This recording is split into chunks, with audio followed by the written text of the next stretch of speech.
ನಮಸ್ಕಾರ. ಈ ದಿನದ ಪ್ರಮುಖ ಸುದ್ದಿಗಳ ನ್ಯೂಸ್ ಬುಲೆಟಿನ್ಗೆ ಸ್ವಾಗತ. ನಾನು ಸಂಗೀತ. ವಿಜೃಂಭಣೆಯಿಂದ ಜರುಗಿದ ಶ್ರೀ ವೀರಭದ್ರ ರಥೋತ್ಸವ. ಹೌದು, ವಿಜಯನಗರ ಜಿಲ್ಲೆ ಕೂಡ್ಲಿಗಿಯಲ್ಲಿ ಜನವರಿ 4ರಂದು ತಾಲೂಕಿನ ಶ್ರೀ ಕ್ಷೇತ್ರ ವೀರಭದ್ರೇಶ್ವರ ರಥೋತ್ಸವ ಬಹು ಸಂಭ್ರಮ ಹಾಗೂ ವಿಜೃಂಭಣೆಯಿಂದ ಜರುಗಿ ಸಂಪನ್ನಗೊಂಡಿತು. 2024ರ ಡಿಸೆಂಬರ್ 31ರಿಂದ ಪ್ರಾರಂಭಗೊಂಡ ರಥೋತ್ಸವದ ಪೂರ್ವ ಪೂಜಾ ಕೈಂಕರ್ಯಗಳು ಆರಂಭಗೊಂಡವು. ಡಿಸೆಂಬರ್ 31ರಂದು ಕಂಕಣ ಧಾರಣೆ, ಜನವರಿ 1ರಂದು ತುರುಗ ವಾಹನೋತ್ಸವ ಹಾಗೂ ಜನವರಿ 3ರಂದು ಅಲಗೆ ಪ್ರಸ್ತ ಹಾಗೂ ಬಸವ ಉತ್ಸವ ಜರುಗಿತು. ಜನವರಿ 4ರಂದು ಸಂಜೆ 4:30ರಿಂದ 5:30ರವರೆಗೆ ವೀರಭದ್ರೇಶ್ವರ ರಥೋತ್ಸವ ಬಹು ವಿಜೃಂಭಣೆಯಿಂದ ಜರುಗಿತು. ರಥೋತ್ಸವದ ಆರಂಭಕ್ಕೂ ಮುನ್ನ ಸಾಂಪ್ರದಾಯಿಕ ಹಾಗೂ ಧಾರ್ಮಿಕ ಕಾರ್ಯಕ್ರಮಗಳು ಹಾಗೂ ಪಟ್ಟಹರಾಜು ನಡೆಸಲಾಯಿತು. ನಂತರವಷ್ಟೇ ನೆರೆದ ಅಸಂಖ್ಯಾತ ಭಕ್ತರ ಶೋದ್ಗರ ಹಾಗೂ ಜಯಘೋಷಗಳೊಂದಿಗೆ ವೀರಭದ್ರೇಶ್ವರ ರಥವನ್ನ ಭಕ್ತರು ಶ್ರದ್ಧಾ ಭಕ್ತಿಯೊಂದಿಗೆ ಎಳೆಯಲಾಯಿತು.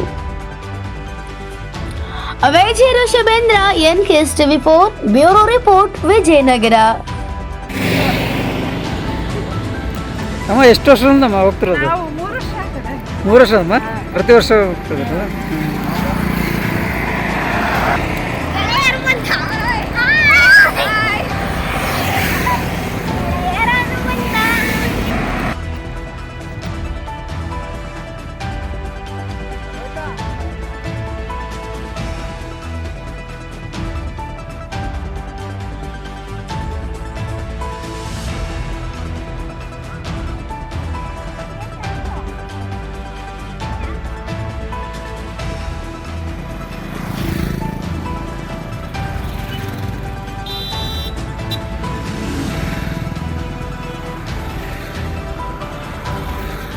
ಹೀರೋ ಯಾವರು?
ರಾಯಚೂರು ಗ್ರಾಮೀಣ ಕ್ಷೇತ್ರ ವ್ಯಾಪ್ತಿಯ ಯರಗೆರ ಗ್ರಾಮದಲ್ಲಿ ಸರ್ವಧರ್ಮ ಭಾವೈಕ್ಯತೆಯ ಸಂಕೇತವಾದ ಶ್ರೀ ದರ್ಗಾ ಹಜರತ್ ಬಡೆ ಸಾಹೇಬ್ ಉರುಸ್ ಕಾರ್ಯಕ್ರಮಕ್ಕೆ ಬಸನಗೌಡ ದದ್ದಲ್ ಆಗಮಿಸಿದರು. ಹೌದು, ಯರಗೆರೆ ಗ್ರಾಮದ ಹಜರತ್ ದರ್ಗಾ ಬಡೆ ಸಾಬೂರ್ ಸಂಘವಾಗಿ ರಾಯಚೂರು ಗ್ರಾಮಾಂತರ ಶಾಸಕ ಹಾಗೂ ಕರ್ನಾಟಕ ಮಹರ್ಷಿ ವಾಲ್ಮೀಕಿ ಅಭಿವೃದ್ಧಿ ನಿಗಮದ ಅಧ್ಯಕ್ಷ ಬಸನಗೌಡ ದದ್ದಲ್ ರವರು ಮತ್ತು ಕೆಪಿಸಿಸಿ ಕಾರ್ಯಾಧ್ಯಕ್ಷರಾದ ಶ್ರೀ ಎ ವಸಂತ್ ಕುಮಾರ್ ಅವರು ಮತ್ತು ಲೋಕಸಭಾ ಸದಸ್ಯ ಜಿ ಕುಮಾರ್ ನಾಯಕ್, ಜಿಲ್ಲಾ ಕಾಂಗ್ರೆಸ್ ಅಧ್ಯಕ್ಷ ಬಸವರಾಜ್ ಪಾಟೀಲ್ ಇಟಗಿರವರು ಕಾರ್ಯಕ್ರಮದಲ್ಲಿ ಭಾಗವಹಿಸಿ ಹಜರತ್ ಬಡೆ ಸಾಬ್ ದರ್ಗಾದಲ್ಲಿ ಆಶೀರ್ವಾದವನ್ನ ಪಡೆದರು. ಗಾರಲ್ದಿನ್ನೆ ವೀರನಗೌಡ, ಎನ್ಕೆಸ್ಟ್ ವಿ4 ಬ್ಯೂರೋ ರಿಪೋರ್ಟ್, ರಾಯಚೂರು. ಕರ್ನಾಟಕ ರಾಜ್ಯ ರೈತ ಸಂಘ ಹಾಗೂ ಹಸಿರು ಸೇನೆ ವತಿಯಿಂದ ಜಿಲ್ಲಾಧಿಕಾರಿಗಳಿಗೆ ಅಭಿನಂದನೆ. ಹೌದು, ಕರ್ನಾಟಕ ರಾಜ್ಯ ಸಂಘಟನೆ ವತಿಯಿಂದ ಅಫಜಲ್ಪುರ ತಾಲೂಕಿನ ತಹಶೀಲ್ದಾರ್ ಮುಖಾಂತರ ಜಿಲ್ಲಾಧಿಕಾರಿಗಳಿಗೆ ಮನವಿಯನ್ನ ಸಲ್ಲಿಸಲಾಗಿತ್ತು ಮತ್ತು ಮನವಿಗೆ ಸ್ಪಂದಿಸಿದ ಕಾರ್ಯನಿರ್ವಾಹಕ ಅಭಿಯಂತರರು ಕಲಬುರಗಿ ಅಭಿನಂದನೆಗಳನ್ನ ಸಲ್ಲಿಸಲಾಯಿತು. ತೋಟದ ಮನೆಯಲ್ಲಿರುವ ರೈತರಿಗೆ ಸಿಂಗಲ್ ಫೇಸ್ ವಿದ್ಯುತ್ ಆದೇಶ ಹೊರಡಿಸಿದ್ದಕ್ಕಾಗಿ ಅಭಿನಂದನೆಗಳು ಮತ್ತು ತೊಗರಿ ಖರೀದಿ ಕೇಂದ್ರ ಪ್ರಾರಂಭ ಮಾಡಲು ಮನವಿ ನೀಡಿದ್ದ ಕಾರಣ ಅಭಿನಂದನೆಗಳಂತ ತಿಳಿಸಿದರು. ಈ ಸಂದರ್ಭದಲ್ಲಿ ಶಿವಯ್ಯ ಹಿರೇಮಠ್ ಜಿಲ್ಲಾ ಉಪಾಧ್ಯಕ್ಷರು, ಜಗದೀಶ್ ಕಡ್ಲಿ ಜೇವರ್ಗಿ ತಾಲೂಕಾಧ್ಯಕ್ಷರು, ಮಂಜುನಾಥ್ ನಾಯ್ಕೋಡಿ ಅಫಜಲ್ಪುರ ತಾಲೂಕಾಧ್ಯಕ್ಷರು, ಐರಣ್ಣ ಭಜಂತ್ರಿ ಯಡ್ರಾಮಿ ತಾಲೂಕಾಧ್ಯಕ್ಷರು ಹಾಗೂ ವಿಠಲ್ ಮಕ್ಕ ಜಿಲ್ಲಾ ಉಪಾಧ್ಯಕ್ಷರು ಸೇರಿದಂತೆ ಇತರ ರೈತ ಮುಖಂಡರು ಈ ಸಂದರ್ಭದಲ್ಲಿ ಉಪಸ್ಥಿತರಿದ್ದರು. ಮಂಜುನಾಥ್, ಎನ್ಕೆಸ್ಟ್ ವಿ4 ಬ್ಯೂರೋ ರಿಪೋರ್ಟ್, ಕಲಬುರಗಿ. ಕರ್ನಾಟಕ ರಾಜ್ಯ ರೈತ ಸಂಘ ಹಾಗೂ ಹಸಿರು ಸೇನೆ ಶ್ರೀ ಕೋಡಿಹಳ್ಳಿ ಚಂದ್ರಶೇಖರ ಬಣದ ವತಿಯಿಂದ ಅಫಜಲ್ಪುರ ತಾಲೂಕಿನ ತಹಶೀಲ್ದಾರ್ ಮುಖಾಂತರ ಮಾನ್ಯ ಜಿಲ್ಲಾಧಿಕಾರಿಗಳಿಗೆ ಹಾಗೂ ಅಫಜಲ್ಪುರಿನ AW ಅಧಿಕಾರಿಗಳಿಗೆ ತೋಟದ ಮನೆಯಲ್ಲಿ ಇರುವಂಥ ರೈತರಿಗೆ ಸಿಂಗಲ್ ಫೇಸ್ ವಿದ್ಯುತ್ ನಿರಂತರವಾಗಿ ನೀಡಬೇಕಂತ ಹೇಳಿ ನಾವು 20/11/2024 ಮನವಿ ಪತ್ರ ಸಲ್ಲಿಸಿದ್ವಿ. ಆ ಮನವಿ ಪತ್ರಕ್ಕೆ ಸ್ಪಂದಿಸಿ ಮಾನ್ಯ ಜಿಲ್ಲಾಧಿಕಾರಿಗಳು ಹಾಗೂ ಜೆಸ್ಕಾಂ ಅಧಿಕಾರಿಗಳು ಈಗಾಗಲೇ ಆದೇಶ ಹೊರಡಿಸಿದ್ದಾರೆ. ತೋಟದ ಮನೆಗಳಿಗೆ ಎಲ್ಲ ರೈತರಿಗೆ ವಿದ್ಯುತ್ ನೀಡಬೇಕು, ತೋಟದಲ್ಲಿರುವಂಥ ರೈತರಿಗೆ ಅಂತ ಹೇಳಿ ಈಗಾಗಲೇ ಆದೇಶ ಹೊರಡಿಸಿದ್ದಾರೆ. ಆ ಆದೇಶಕ್ಕೆ ನಾವು ಅವರಿಗೆ ಅಭಿನಂದನೆ ಸಲ್ಲಿಸ್ತಾ ಇದ್ದೀವಿ. ಹೀಗಾಗಿ ಕೂಡಲೇ ಎಲ್ಲ ಕಲಬುರಗಿ ಜಿಲ್ಲಾ ಎಲ್ಲ AW ಅಧಿಕಾರಿಗಳು, ಜೆಸ್ಕಾಂ ಅಧಿಕಾರಿಗಳು ಕೂಡಲೇ ತೋಟದಲ್ಲಿರುವಂಥ ಮನೆಗಳ ಒಂದು ವರದಿ ಕೂಡಲೇ ಮೇಲೆ ಇವತ್ತು ಜೆಸ್ಕಾಂ ಅಧಿಕಾರಿಗಳಿಗೆ ಸಲ್ಲಿಸಿ ಕೂಡಲೇ ವಿದ್ಯುತ್ ನೀಡುವಂಥ ಕೆಲಸ ಮಾಡಬೇಕು. ವೇಳೆ ವಿಳಂಬವಾಗಬಾರ್ದು. ಯಾಕೆಂದರೆ ಇವತ್ತು ರೈತರು ಕತ್ತಲಿನಲ್ಲಿ ಇವತ್ತು ಜೀವನ ಮಾಡ್ತಾ ಇದ್ದಾರೆ. ಹಾಗಾಗಿ ರೈತರಿಗೆ ಇವತ್ತು ಈ ನ್ಯಾಯ ಒದಗಿಸಲಿಕ್ಕೆ ಇವತ್ತು ಅಧಿಕಾರಿಗಳು, ಜಿಲ್ಲಾಧಿಕಾರಿಗಳು ಇವತ್ತು ಆದೇಶ ಹೊರಡಿಸಿದ್ದಾರೆ. ಅದೇ ರೀತಿ ದಿನಾಂಕ 5/11/2024 ಮಾನ್ಯ ಜಿಲ್ಲಾಧಿಕಾರಿಗಳಿಗೆ ನಾವು ಇನ್ನೊಂದು ಮನವಿ ಪತ್ರ ಸಲ್ಲಿಸಿದ್ವಿ. ಏನಪ್ಪ ಅಂದರೆ ಕೂಡಲೇ ತೊಗರಿ ಖರೀದಿ ಕೇಂದ್ರಗಳನ್ನು ಪ್ರಾರಂಭ ಮಾಡಬೇಕಂತೇಳಿ ಅದನ್ನು ಕೂಡ ನಾವು ಮನವಿ ಪತ್ರ ಸಲ್ಲಿಸಿದ್ವಿ. ಅದಕ್ಕೂ ಕೂಡ ಮಾನ್ಯ ಜಿಲ್ಲಾಧಿಕಾರಿಗಳು ಸ್ಪಂದನೆ ಮಾಡಿ ಅವರು ಕೂಡ ಇದಕ್ಕೆ ಆದೇಶ ಹೊರಡಿಸಿದ್ದಾರೆ. ನಾಳೆ 6/1/2025 ತೊಗರಿ ಖರೀದಿ ಕೇಂದ್ರಗಳು ಪ್ರಾರಂಭ ಆಗ್ಬೇಕಂತ ಹೇಳಿ ಈಗಾಗಲೇ ವರದಿ ಆದೇಶ ಆಗಿದೆ. ಹಾಗಾಗಿ ನಾನು ಜಿಲ್ಲಾಧಿಕಾರಿಗಳಿಗೆ ಹಾಗೂ ಜೆಸ್ಕಾಂ ಅಧಿಕಾರಿಗಳಿಗೆ ಅಭಿನಂದನೆ ಸಲ್ಲಿಸ್ತಾ ಇದ್ದೀನಿ. ಕೂಡಲೇ ಇವೆರಡು ಆದೇಶವನ್ನು ತಾವು ಆದೇಶದ ಪ್ರಕಾರ ಕೆಲಸ ಪ್ರಾರಂಭ ಮಾಡಿ ರೈತರಿಗೆ ನ್ಯಾಯ ಒದಗಿಸುವಂತೆ ಕೆಲಸ ಮಾಡಬೇಕಂತ ಹೇಳಿ ನಮ್ಮ ಕರ್ನಾಟಕ ರಾಜ್ಯ ರೈತ ಸಂಘದ ವತಿಯಿಂದ ನಾನು ಜಿಲ್ಲಾ ಪ್ರಧಾನ ಕಾರ್ಯದರ್ಶಿ ಮಾಂತೇಶ್ ಜಮಾದಾರ್ ಹಾಗೂ ಜೇವರ್ಗಿ ತಾಲೂಕಿನ ಅಧ್ಯಕ್ಷರಾಗಿರುವಂಥ ಜಗದೀಶ್ ಕಡ್ಲಿ ಅವರು ಮತ್ತು ಇದೇ ರೀತಿ ನಮ್ಮ ರೈತ ಸಂಘದ ಈಗ ನೂತನವಾಗಿ ಜಿಲ್ಲೆಯಲ್ಲಿ ಈಗಾಗಲೇ ಉಪಾಧ್ಯಕ್ಷರಾಗಿ ನೇಮಕ ಆಗಿರುವಂಥ ಶಿವಯ್ಯ ಗಂವಾರ ಸ್ವಾಮಿಗಳು ಕೂಡ ಇವತ್ತು ಇದ್ದಾರೆ. ಕೂಡಲೇ ನಮ್ಮ ರೈತ ಸಂಘಟನೆ ವತಿಯಿಂದ ತಮಗೆಲ್ಲರಿಗೂ ಅಧಿಕಾರಿಗಳು ಮನವಿ ಸಲ್ಲಿಸ್ತಾ ಇದ್ವಿ. ಕೂಡಲೇ ಇದು ಆದೇಶ ಹೊರಡಿಸಿ ರೈತರ ನ್ಯಾಯ ಒದಗಿಸುವಂತ ಕೆಲಸ ಆಗಬೇಕು. ರಾಯಣ್ಣ ಮೂರ್ತಿಯ ಖಡ್ಗ ಕತ್ತರಿಸಿ ಕಲಬುರಗಿ ನಗರದ ಜಗತ್ ವೃತ್ತದಲ್ಲಿ ಘಟನೆ. ಹೌದು, ಕಲಬುರಗಿಯಲ್ಲಿ ಸಂಗೊಳ್ಳಿ ರಾಯಣ್ಣ ಮೂರ್ತಿಯ ಖಡ್ಗವನ್ನ ಕತ್ತರಿಸಿದ ಕಿಡಿಗೇಳು ರಾಯಣ್ಣ ಮೂರ್ತಿಯ ಭಗ್ನಗೊಳಿಸಿ ಅಪಮಾನ ಮಾಡಿದ್ದನ್ನ ಖಂಡಿಸಿ ಪ್ರತಿಭಟನೆ ನಡೆಸಲಾಗುತ್ತಿದೆ. ಕಲಬುರಗಿ ನಗರದ ಸೂಪರ್ ಮಾರ್ಕೆಟ್ನ ಸಿಟಿ ಬಸ್ ನಿಲ್ದಾಣದ ಬಳಿಯ ಸಂಗೊಳ್ಳಿ ರಾಯಣ್ಣ ವೃತ್ತದಲ್ಲಿನ ಸಂಗೊಳ್ಳಿ ರಾಯಣ್ಣನ ಮೂರ್ತಿಯ ಖಡ್ಗವನ್ನ ಕತ್ತರಿಸಿ ಭಗ್ನಗೊಳಿಸಿ ಅಪಮಾನ ಮಾಡಿದ ಘಟನೆ ಕಲಬುರಗಿಯಲ್ಲಿ ನಡೆದಿದೆ.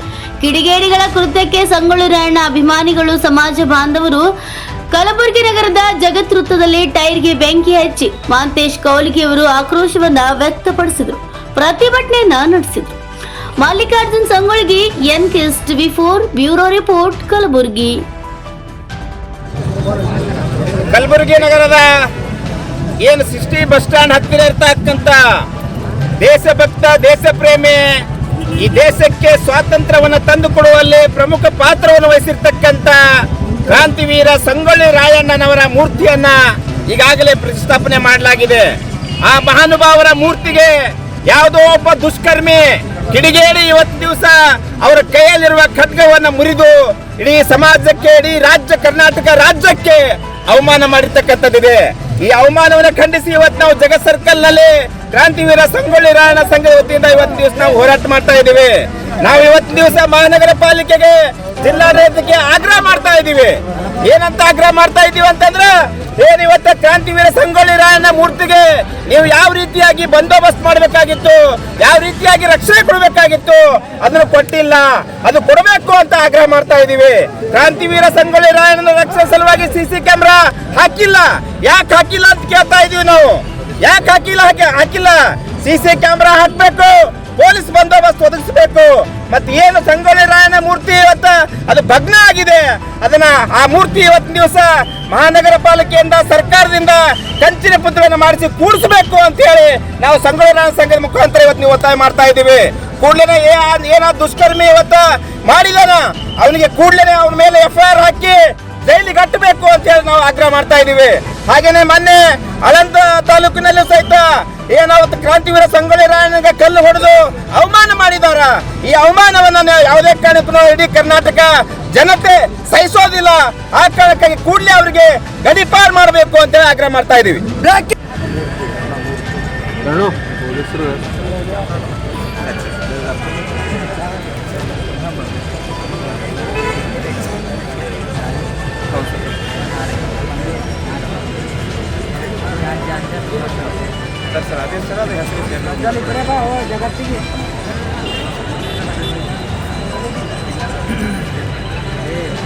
ಸರ್ ಎಲ್ಲ ಜನರು ಸರ್ ನಾನು ಹೇಳ್ಬಿಡ್ತೀನಿ ಸರ್ ನಿಮ್ಗೆ.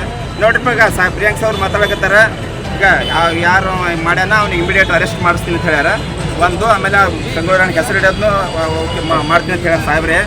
ಆಮೇಲೆ ಮೂರ್ತಿನೂ ಸಹಿತ ಅವ್ರು ಸರ್ಕಾರದಿಂದ ಮಾಡ್ಲಿಕ್ಕೆ ಎಲ್ಲ ವ್ಯವಸ್ಥೆ ಆಗ್ಯದ. ಅದಕ್ಕೆ ಅವ್ನು ಯಾರ ಇಮಿಡಿಯೇಟ್ ಆಮೇಲೆ ಕ್ರಮ ಮಾಡ್ತೀನಿ ಅಂತ ಹೇಳ್ಯಾರ. CC ಕ್ಯಾಮ್ರಾ ಬೆಳಿಗ್ಗೆ ಹಾಂ ಸರ್, CC ಕ್ಯಾಮ್ರಾ ಬೆಳಗ್ಗೆ ಹಾಕಲಿ ಸರ್.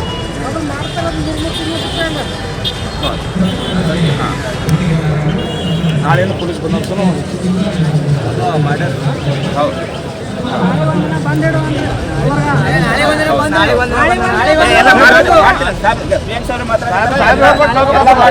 ಎಲ್ಲ ಮಾಡ್ಯಾರ. ಈಗ ಆಲ್ರೆಡಿ ಅದನ್ನ ಘೋಷಣೆ ಆಗ್ಬೇಕು. ಈಗ ಅದೇನು ಅವ್ನಿಗೆ ಇಮಿಡಿಯೇಟ್ ಅವ್ನಿಗೆ ಅರೆಸ್ಟ್ ಮಾಡ್ಲಿಕ್ಕೆ ಹೇಳ ಸಾಹೇಬ್ರಿಗೆ ಚೆಕ್ ಮಾಡಿ ಹೇಳ್ತಾರ ಎಲ್ಲರೂ. ಎಲ್ಲರಿಗೂ ಹೇಳ್ತಿರ್ತಾರೆ ಕ್ರಾಂತಿವೀರ ಸಂಗೊಳ್ಳಿ ರಾಯಣ್ಣನವರಿಗೆ, ಖರ್ಗೆ ಅವರಿಗೆ, ಎಲ್ಲ ಪ್ರಭು ಪಾಟೀಲ್ ಅವರಿಗೆ. Thank you sir.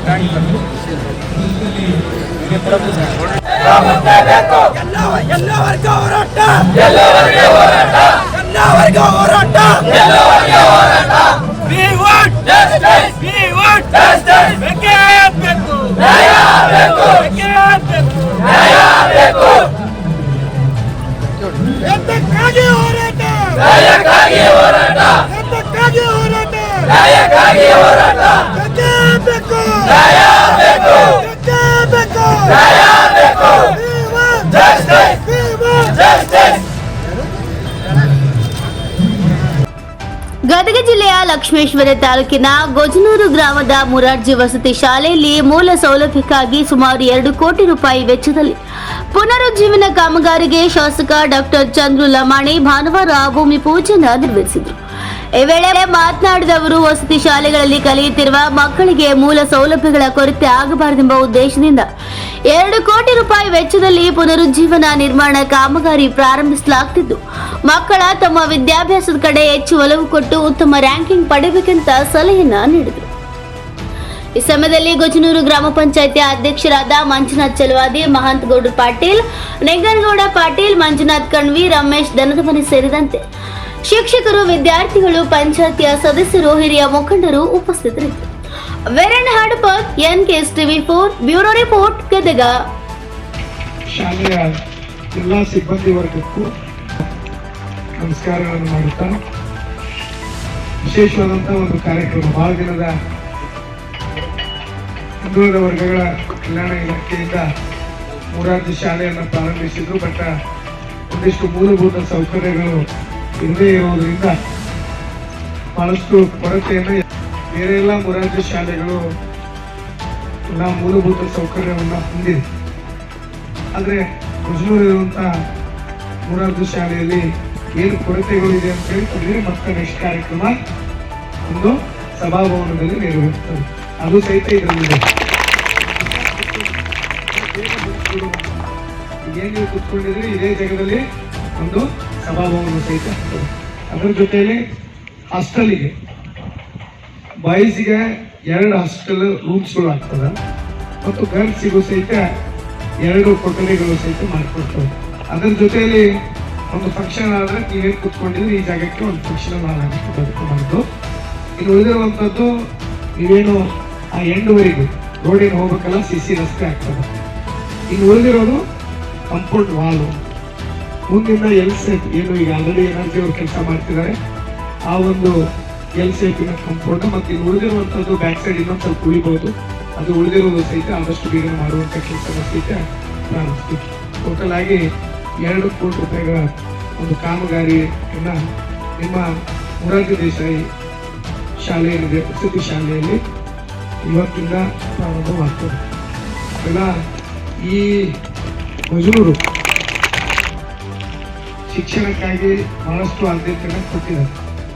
ಇಲ್ಲಿ ಪಕ್ಕದಲ್ಲಿರುವಂಥ ಹೈಸ್ಕೂಲನ್ನು ನೋಡಿದರೆ ನೀವು ನೋಡ್ಬೋದು ಯಾವ ಥರ ಮಾಡಿದ್ದಾರೆ, ಎಷ್ಟು ದೊಡ್ಡ ಗ್ರೌಂಡ್ ಇದೆ ಅಂತೇಳಿ.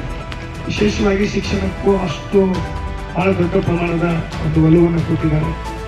ಇಲ್ಲೇ ಏನು ಈ ಜಗವನ್ನು ಕಂದಾಯ ಇಲಾಖೆ ಒಂದು ಜಗದಿಂದ ಮಾಡಿದ್ದಾರೆ. ಅದರ ಜೊತೆಯಲ್ಲಿ ಇನ್ನು ಇದೇ ಜಗದಲ್ಲಿ ಇನ್ನೊಂದು ಹಾಸ್ಟೆಲನ್ನು ಏನು ಪ್ರಸ್ತಾವ ಎಷ್ಟು ಆಗಬೇಕು ಅದು ಸಹಿತ ಆದಷ್ಟು ಬೇಗನೆ ಆಗ್ತದೆ. ವಿಷಯ ಇನ್ನು ಮುಂದಿರಬೇಕು ಜಗ ನೆಕ್ಸ್ಟ್ ಏನು ಆಯ್ತು ಅಂತ ಆದಷ್ಟು ಆಗಬೇಕು. ಧಾರವಾಡದ ತಡಸಿನಕೊಪ್ಪದಲ್ಲಿ ಒಳಚರಂಡಿ ಕಾಮಗಾರಿಗೆ ಚಾಲನೆ. ವಾರ್ಡ್ನ ಪಾಲಿಕೆ ಸದಸ್ಯೆ ಲಕ್ಷ್ಮಿ ಇಂಡಸ್ಗೇರಿಯಿಂದ ಚಾಲನೆ ನೀಡಲಾಯಿತು. ಹೌದು, ಧಾರವಾಡ ತಾಲೂಕಿನ ತಡಸಿಕೊಪ್ಪ ಗ್ರಾಮದಲ್ಲಿನ ಒಳಚರಂಡಿ ಕಾಮಗಾರಿಗೆ ಭೂಮಿ ಪೂಜೆ ಮಾಡುವ ಮೂಲಕ ಚಾಲನೆಯನ್ನ ನೀಡಲಾಯಿತು. ಹುಬ್ಬಳ್ಳಿ ಧಾರವಾಡ ಮಹಾನಗರ ಪಾಲಿಕೆಯ ವಾರ್ಡ್ ನಂಬರ್ 25 ತಡಸಿನಕೊಪ್ಪ ಗ್ರಾಮ ವ್ಯಾಪ್ತಿಯಲ್ಲಿದ್ದ ಪಾಲಿಕೆ ಸದಸ್ಯೆ ಲಕ್ಷ್ಮಿ ಚಾಲನೆಯನ್ನ ನೀಡಿದರು. ಬಹುದಿನಗಳಿಂದ ಬಾಕಿ ಇರುವ ಒಳಚರಂಡಿ ಕಾಮಗಾರಿಗೆ ಗುದ್ದಲಿ ಪೂಜೆ ಮಾಡುವ ಮುಖಾಂತರ ಲಕ್ಷ್ಮಿ ಇಂಡಸ್ಗೇರಿ ಅವರು ಚಾಲನೆ ನೀಡಿದ್ದಾರೆ. ಈ ಸಂದರ್ಭದಲ್ಲಿ ಜೆಡಿಎಸ್ ಎಸ್ಟಿ ಮೋರ್ಚಾ ಅಧ್ಯಕ್ಷ ನಾಗರಾಜ್ ಗುಡದರಿ, ಮುಖಂಡರಾದ ನಿಂಗಪ್ಪ ಗೌಡರ್, ಅಶೋಕ್ ಬಾಡದ್, ಸೋಮಣ್ಣ ರವಡಿಹಾಳ್ ಹಾಗೂ ಗ್ರಾಮದ ಹಿರಿಯರು ಉಪಸ್ಥಿತರಿದ್ದರು. Bureau report Dharwad. ಹುಬ್ಬಳ್ಳಿಯ ನ್ಯೂ ಮೇದಾರ ಓಣಿಯಲ್ಲಿ ಅದ್ದೂರಿಯಾಗಿ ನಡೆದ ಕೊನೆಯ ಶ್ರೀ ಅಯ್ಯಪ್ಪ ಸ್ವಾಮಿ ಪೂಜೆ. ಅನ್ನ ಸಂತರ್ಪಣೆ ಮಾಡಿ ಅಯ್ಯಪ್ಪನ ಕೃಪೆಗೆ ಪಾತ್ರರಾದ ಭಕ್ತರು.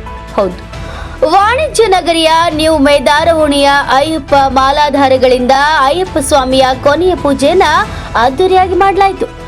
ನಗರದ ನ್ಯೂ ಮೇದಾರ ಓಣಿಯ ಬಿಒ ಕಚೇರಿ ಎದುರಿಗೆ ಅಯ್ಯಪ್ಪ ಮಾಲಾಧಾರಿಗಳು ಪ್ರಸಕ್ತ ವರ್ಷದ ತಮ್ಮ ಕೊನೆಯ ಪೂಜೆಯನ್ನ ಅದ್ದೂರಿಯಾಗಿ ನಡೆಸಿದರು.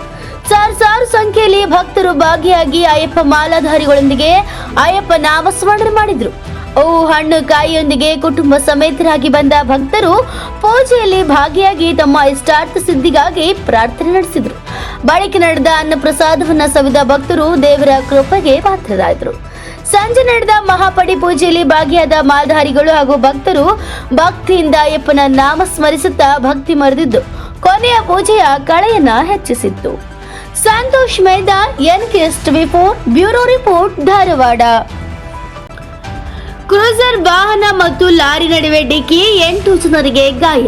ಗ್ರಾಮೀಣ ಠಾಣೆ ಪೊಲೀಸರು ಭೇಟಿ ಪರಿಶೀಲನೆ. ಹೌದು, ಕ್ರೂಸರ್ ವಾಹನ ಹಾಗೂ ಲಾರಿ ನಡುವೆ ಡಿಕ್ಕಿ ಸಂಭವಿಸಿದ ಪರಿಣಾಮ 8 ಜನರಿಗೆ ಗಾಯವಾಗಿರುವ ಘಟನೆ ಧಾರವಾಡ ಹೊರವಲಯದ ನರೇಂದ್ರ ಬಳಿಯ ರಾಷ್ಟ್ರೀಯ ಹೆದ್ದಾರಿಯಲ್ಲಿ ಕಳೆದ ದಿನ ತಡರಾತ್ರಿ ನಡೆದಿದೆ. ಕುಟುಂಬವೊಂದರ ಮದುವೆ ನಿಮಿತ್ತ ಹುಬ್ಬಳ್ಳಿಯಿಂದ ರಾಷ್ಟ್ರೀಯ ಹೆದ್ದಾರಿ ಮಾರ್ಗವಾಗಿ ಮದುವೆಗೆ ಬೆಳಗಾವಿ ಕಡೆಗೆ ಕ್ರೂಸರ್ ವಾಹನ ತೆರಳುತ್ತಿತ್ತು. ಇದೇ ವೇಳೆ ಲಾರಿ ಬೆಳಗಾವಿ ಕಡೆಯಿಂದ ಹುಬ್ಬಳ್ಳಿ ಕಡೆಗೆ ತೆರಳುತ್ತಿದ್ದ ಸಂದರ್ಭದಲ್ಲಿ ಈ ದುರ್ಘಟನೆ ನಡೆದಿದೆ. ಘಟನೆ ನಡೆಯುತ್ತಿದ್ದಂತೆ ಸ್ಥಳೀಯರು ಗಾಯಾಳುಗಳ ರಕ್ಷಣೆ ಮಾಡುವುದರ ಜೊತೆಗೆ ಪೊಲೀಸರಿಗೆ ಮಾಹಿತಿ ನೀಡಿದ್ದಾರೆ. ಸ್ಥಳೀಯರ ಮಾಹಿತಿ ಮೇರೆಗೆ ಘಟನಾ ಸ್ಥಳಕ್ಕೆ ಆಗಮಿಸಿದ ಗ್ರಾಮೀಣ ಠಾಣೆಯ ಪೊಲೀಸರು ಸ್ಥಳೀಯರ ಸಹಾಯದೊಂದಿಗೆ ಗಾಯಾಳುಗಳನ್ನ ಜಿಲ್ಲಾಸ್ಪತ್ರೆಗೆ ರವಾನೆ ಮಾಡಿದ್ದಾರೆ. ಅದೃಷ್ಟವಶಾತ್ ದುರ್ಘಟನೆಯಲ್ಲಿ ಯಾವುದೇ ಪ್ರಾಣಹಾನಿ ಆಗಿಲ್ಲ. ಕ್ರೂಸ್ ವಾಹನ ಚಾಲಕರ ನಿರ್ಲಕ್ಷ್ಯದಿಂದ ಅಪಘಾತ ಸಂಭವಿಸಿದೆ ಎಂದು ಸ್ಥಳೀಯರಿಂದ ತಿಳಿದು ಬಂದಿದೆ. ಗ್ರಾಮೀಣ ಠಾಣೆ ಪೊಲೀಸರ ಪರಿಶೀಲನೆ ಬಳಿಕ ಗಾಯಾಳುಗಳ ವಿವರ ಜೊತೆಗೆ ದುರ್ಘಟನೆಗೆ ನಿಖರ ಕಾರಣವೇನು ಎಂಬುದು ತಿಳಿದು ಬರಬೇಕಾಗಿದೆ. ಧಾರವಾಡ ಗ್ರಾಮೀಣ ಪೊಲೀಸ್ ಠಾಣೆ ವ್ಯಾಪ್ತಿಯಲ್ಲಿ ಘಟನೆ ನಡೆದಿದೆ. Santosh Medar, NKSTV4 bureau report, Dharwad. ಬಸ್ಗಾಗಿ ಅಖಿಲ ಭಾರತ ವಿದ್ಯಾರ್ಥಿ ಪರಿಷತ್ ವತಿಯಿಂದ ಪ್ರತಿಭಟನೆ. ಶಿರಹಟ್ಟಿ ಬಸ್ ನಿಲ್ದಾಣವನ್ನ ದಿಗ್ಬಂಧನ ಹಾಕಿದ ವಿದ್ಯಾರ್ಥಿಗಳು, ರಸ್ತೆಯನ್ನ ತಡೆದು ಪ್ರತಿಭಟನೆ ನಡೆಸಿದ ವಿದ್ಯಾರ್ಥಿಗಳು, ಬಸ್ ನಿಲ್ದಾಣದಲ್ಲಿ ಯಾವುದೇ ಬಸ್ ಅನ್ನ ಬಿಡದೆ ಬಸ್ ತಡೆದು ಪ್ರತಿಭಟನೆ ನಡೆಸಿದ ವಿದ್ಯಾರ್ಥಿಗಳು, ನಮ್ಮ ಸಮಸ್ಯೆಗೆ ಸ್ಪಂದಿಸುವವರೆಗೂ ಹೋರಾಟ ನಿಲ್ಲುವುದಿಲ್ಲ ಎಂದು ವಿದ್ಯಾರ್ಥಿಗಳು ನಡು ರಸ್ತೆಯಲ್ಲಿ ಕುಳಿತು ವಿದ್ಯಾರ್ಥಿಗಳ ಪ್ರತಿಭಟನೆ ನಡೆಸುತ್ತಿರುವ ದೃಶ್ಯ. ವಿದ್ಯಾರ್ಥಿಗಳ ಪ್ರತಿಭಟನೆಯಿಂದ ಪ್ರಯಾಣಿಕರು ಪರದಾಡುವಂತಹ ಪರಿಸ್ಥಿತಿ ಎದುರಾಗಿದೆ. Basavaraj Navalgund, NKSTV4 news, Shirahatti. Sir ನೋಡ್ರಿ ಸರ್, ಅದಕ್ಕೆ ಗೊತ್ತಿರೋ ವಿಷಯ ಐತ್ರಿ ಸರ್. ನಾನು ಹೊರತುಪಡಿಸಿ ಮಾತಾಡೋದು ಸರ್, ನಾನು ಹೊರತುಪಡಿಸಿ ನೀವು ಹೊರತುಪಡಿಸಿ ಮಾತಾಡೋಣ ಮಾತಾಡ್ತೀನಿ ಸರ್. ಅದೇನು ಬೇರೆ ಇಲ್ಲ ಸರ್. ರೋಡ್ ಬಂದ್ ಮಾಡಕ್ಕೆ ಈಗ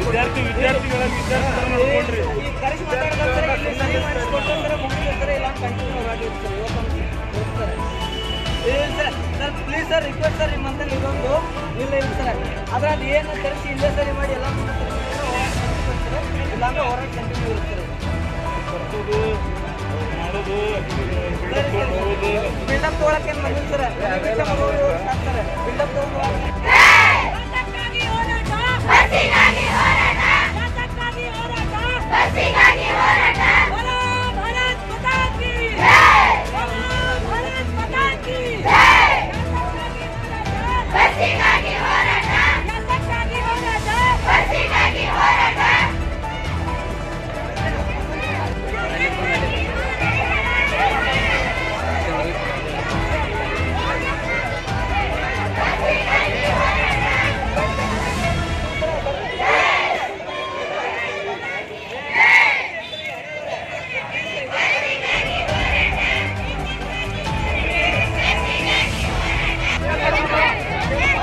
ಸರಿ ಇಲ್ಲ ಕಿರಣ ಸರಿ ಇಲ್ಲ ಬರ್ರಿ ಹೋರಿ ಅಲ್ಲಿ ಮುಂದೋರಿ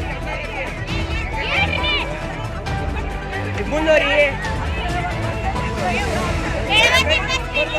ಸಮಸ್ಯೆ ಹೇಳ್ತಾರೆ.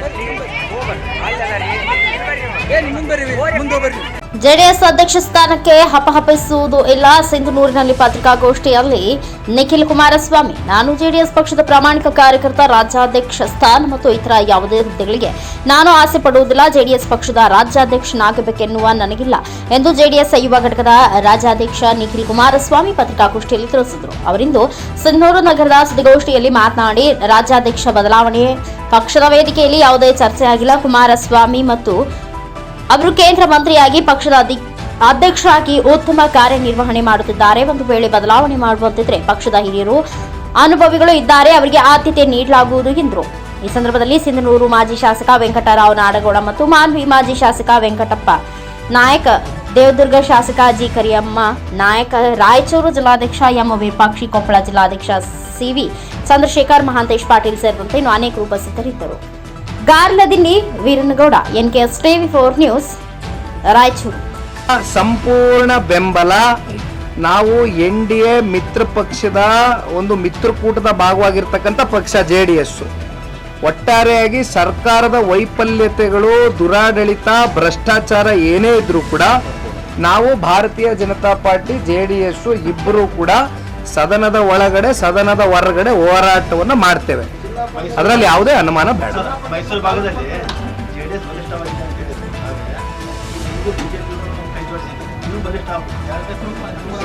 ಅಲ್ಲ, ಇವತ್ತು ಗಂಡು ಹೈಕಳು ಅಷ್ಟೇ ಅಲ್ಲ, ಇವತ್ತು ಇಡೀ ರಾಜ್ಯದ ಜನತೆ ಮುಂದೆ ಯಾವತ್ತು ಸಾರ್ವತ್ರಿಕ ಚುನಾವಣೆ ಘೋಷಣೆ ಆಗತ್ತೆ, ಸಂಪೂರ್ಣವಾಗಿ ರಾಜ್ಯದ ಜನತೆ ಕಾಂಗ್ರೆಸ್ನ ತಿರಸ್ಕಾರ ಮಾಡ್ತಕ್ಕಂಥ ದಿನಗಳು ದೂರ ಇಲ್ಲ. ಬರೀ ಗಂಡು ಹೈಕಳು ಅಷ್ಟೇ ಅಲ್ಲ, ಹೆಣ್ಮಕ್ಳು ಕೂಡ ತಿರಸ್ಕಾರ ಮಾಡ್ತಾರೆ. ಅದರಲ್ಲಿ ಯಾವುದೇ ಅನುಮಾನ ಬೇಡ. ಯಾವುದೇ ಅನುಮಾನ ಬೇಡ ಅನ್ನಲ್ಲ, ಅದು ಯಾಕೆ ಅನುಮಾನ ಪಟ್ಕೊತಿರಲ್ಲ ಈಗ ಇಷ್ಟೊತ್ತರದು ಅಲ್ರಿ ಕಾರ್ಯಕರ್ತ ಒಂದ್ ಸೆಕೆಂಡ್ ಈಗ ಹಲವಾರು ಜಿಲ್ಲೆಗಳಲ್ಲಿ ಹಲವಾರು ಕ್ಷೇತ್ರಗಳಲ್ಲಿ ಬಿಜೆಪಿನೂ ಬಲಿಷ್ಠವಾಗಿ ಬೆಳೆದಿದೆ, JDS ಬೆಳೆದಿದೆ, ಇಲ್ಲ ಅಂತ ಇಲ್ಲ ನಾನು ಒಪ್ಕೊಳ್ತೇನೆ. ಇವೆಲ್ಲವನ್ನ ಸುಗಮವಾಗಿ ಬಗೆಹರಿಸ್ಕೊಂಡು ಹೋಗ್ತಕ್ಕಂಥದಕ್ಕೆ ನಾಯಕರುಗಳು ಕೂತ್ಕೊಂಡ ಸಂದರ್ಭದಲ್ಲಿ ಅರ್ಧ ಗಂಟೆನೆಲ್ಲ ಇತ್ಯರ್ಥ ಆಗ್ತದೆ. ನೀವ್ಯಾಕೆ ತಲೆ ಕೆಡಿಸ್ಕೊತೀರಿ? ನಡೀರಿ, ನಾವು ಹಿಂಗೆ ಜೊತೆಲೆ ಇರ್ತೀವಿ ಅಲಯನ್ಸ್. ನೋಡಿ, ಒಂದು ಮಾತನ್ನ ಹೇಳ್ತೇನೆ, ಇವತ್ತು ಎರಡು ಪಕ್ಷಗಳು ಒಟ್ಟುಗೂಡಿರ್ತಕ್ಕಂಥದ್ದು ನಮ್ಮ ರಾಜ್ಯವನ್ನ ಮುಂದಿನ ದಿನಗಳಲ್ಲಿ ಒಂದು ಒಳ್ಳೆಯ ಒಂದು ಆಡಳಿತವನ್ನ 7.5 ಕೋಟಿ ಕನ್ನಡಿಗರ ಒಂದು ಆಶೀರ್ವಾದದ ಮೇಲೆ ಕೊಡಬೇಕು ಅಂತಕ್ಕಂಥ ಹಿನ್ನೆಲೆಯಲ್ಲಿ ಸನ್ಮಾನ್ಯ ದೇವೇಗೌಡರು, ಕುಮಾರಣ್ಣವರು ತಗೊಂಡಿರ್ತಕ್ಕಂಥ ನಿರ್ಧಾರ ಇದು. ಹಾಗಾಗಿ ನಮಗೆ ಶಕ್ತಿ ಇರ್ತಕ್ಕಂಥ ಕಡೆ ನಾವು ಭಾರತೀಯ ಜನತಾ ಪಾರ್ಟಿಗೆ ದಾರಿಯನ್ನು ಎರೆದಿದ್ದೇವೆ, ಅವ್ರಿಗೆ ಶಕ್ತಿ ಇರ್ತಕ್ಕಂಥ ಕಡೆ ನಮಗೆ ಭಾರತೀಯ ಜನತಾ ಪಾರ್ಟಿ ಅವ್ರ ಕಾರ್ಯಕರ್ತಗಳು ಪ್ರಾಮಾಣಿಕ ಕೆಲಸ ಮಾಡಿ.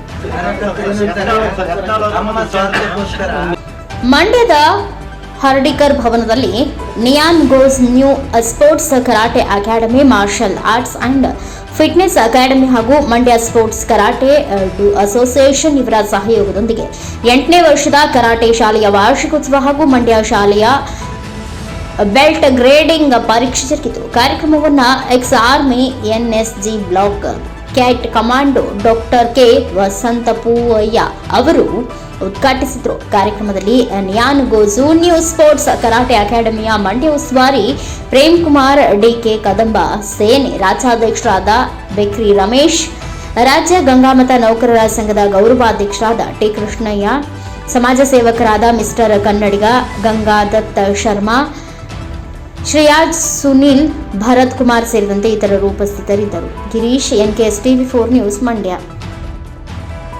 ಬೆಲ್ಟ್ ಗ್ರೇಡಿಂಗ್ ಮತ್ತೆ ವರ್ಷದ ಸ್ಕೂಲ್ನ ಈ ಕಾರ್ಯಕ್ರಮ ಮತ್ತೆ ಒಂದು ಎಕ್ಸಾಂಪಲ್ ಹೇಳ್ತಾ ಇದ್ದೀನಿ. ನಮ್ಮ ಪ್ರೇಮ್ ಕುಮಾರ್ ಅವರು ಕರಾಟೆ ಕ್ಲಾಸ್ ಹೋಗ್ಬೇಕಾದ್ರೆ ಇನ್ನು ಆಗುತ್ತಾನ ಇನ್ನು ಅಂತೇಳಿ ತಿಳ್ಕೊಂಡಿದ್ರು.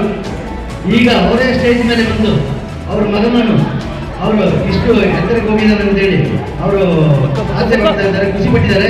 ಅದೇ ಥರ ಎಲ್ಲ ಪೇರೆಂಟ್ಸ್ಗಳು ನೀವು ನಿಮ್ಮ ಸ್ಟೂಡೆಂಟ್ಗಳನ್ನು ಹಾಗೆ ಕಂಟಿನ್ಯೂ ಕರಾಟೆಗೆ ಕಳಿಸಿ, ಇದೇ ಥರ ಅವ್ರಿಗಿಂತ ಮೇಲೆ ನಮಗಿಂತ ಮೇಲೆ ಬರ್ಬೇಕಂತ ಕೇಳ್ಕೊಳ್ತಾ ಇದ್ದೀನಿ. ಯಾಕಂದರೆ ಕರಾಟೆಗೆ 1 ತಿಂಗಳು ಬಂದು ಇನ್ನೊಂದು ತಿಂಗಳು ಬರೋಲ್ಲ, ಫೀಸ್ ಕೊಟ್ಟಲ್ಲ, ಆ ಥರ ಎಲ್ಲ ಪ್ರಾಬ್ಲಮ್ ಇರುತ್ತೆ. 2 ಮಕ್ಕಳಾದ್ರೂ ನಮ್ಮ ಕರಾಟೆ ಮಾಸ್ಟರ್ಸ್ ಕ್ಲಾಸ್ ತೆಗಿತಾರೆ, 50 ಇದ್ರೂ ತೆಗಿತಾರೆ. ಬೇರೆ ಸ್ಪೋರ್ಟ್ಸಲ್ಲಿ ಆ ಥರ ಅಲ್ಲ, ವಾಲಿಬಾಲು, ಕಬಡ್ಡಿ ಇದರಲ್ಲೆಲ್ಲ 5 ಮಕ್ಕಳು 2 ಮಕ್ಕಳು ಇದ್ದರೆ ಒಂದು ಟೀಮ್ ಇಲ್ಲ, ಅವ್ರು ಕೋಚ್ ಮಾಡಿಕೊಡ್ತಾರೆ. ಆದರೆ ನಾವು ಆ ಥರ ಮಾಡೋಲ್ಲ ಕರಾಟೆಯವರು. ಮೈನ್ ಕರಾಟೆ ಅಂದರೆ ಒಂದು ಮಾತಾಡ್ತೀನಿ ನಾನು, ಒಂದು NSG ಕಮಾಂಡು ಆರ್ಮಿ ನಿಮಗೆಲ್ಲ ಗೊತ್ತಿದೆ. ಮೈನ್ ನಾವು ಕರಾಟೆ ಮಾಸ್ಟರ್ಸ್ ಎಲ್ಲರೂ, ನಾವು ಒಬ್ಬರೇ ಅಂತಲ್ಲ, ಎಲ್ಲ ಮಾಸ್ಟರ್ಗಳು ಮಕ್ಕಳಿಗೆ ಫಸ್ಟ್ ಡಿಸಿಪ್ಲಿನ್ ಬಗ್ಗೆ ಕಲಿಸ್ತಾರೆ. ಅಲ್ಲಿಂದ ಸೆಲ್ಫ್ ಡಿಫೆನ್ಸ್. ಮೈನ್ ಕರಾಟೆ ಅನ್ನೋದು ಸೆಲ್ಫ್ ಡಿಫೆನ್ಸ್ಗೆ. ಮೊದಲಿನ ಕಾಲದಲ್ಲಿ ಕರಾಟೆ ಅಂತಂದ್ರೆ ಸ್ಪೋರ್ಟ್ಸ್ ಇಲ್ಲ, ನಾಕೌಟ್ ಸಿಸ್ಟಮ್ ಜಾಸ್ತಿ ಯೂಸ್ ಮಾಡ್ತಾ ಇದ್ದಿದ್ದು ಕಮಾಂಡೋ, ನೇವಿ, ಏರ್ಫೋರ್ಸ್ ಇಂಥಲ್ಲಿಗೆ. ಚಿತ್ರವನ್ನ ಆ ಚಿತ್ರದಲ್ಲಿ ಬಹುಶಃ ನೋಡಿದ್ರೆ ನಮಗೆಲ್ಲ ಮೈ ಜುಮ್ಮತ್ತಿತ್ತು. ಅದನ್ನ ಲೆಕ್ಕಿಸಿದ್ರೆ ನಮ್ಮ ಮಕ್ಕಳು ಏನು ಕರಾಟೆ ತರಬೇತಿಗೆ ಹೋಗ್ಬೇಕು, ಶ್ರೀಯುತ ಪ್ರೇಮ್ ಕುಮಾರ್ ಅವರು ಬಹುಶಃ ಹೈಸ್ಕೂಲ್ನಿಂದ 8-9ನೇ ತರಗತಿಯಿಂದಲೇ ನಾನು ಕರಾಟೆ ಕಲಿಬೇಕು ಅಂತ ಅಂದ್ಬಿಟ್ಟು ಹೋಗ್ತಾ ಇದ್ದದನ್ನ ನನ್ನ ಕಣ್ಣಾರೆ ನನ್ನ ಮಗನಾಗಿ ನಾನು ನೋಡಿದ್ದೀನಿ. ಬಹುಶಃ ಆ ಸಮಯದಲ್ಲಿ ನಾನು ಬೋಧಿಸಿದ್ದೆ ಅವನಿಗೆ, ಯಾವ ಕರಾಟೆ ಬಂದಿಯಪ್ಪ ನೀನು ಫಸ್ಟ್ ವಿದ್ಯೆ ಇರಬೇಕು ಆಮೇಲೆ ಅಂತ ಅನ್ಕೊಂಡು.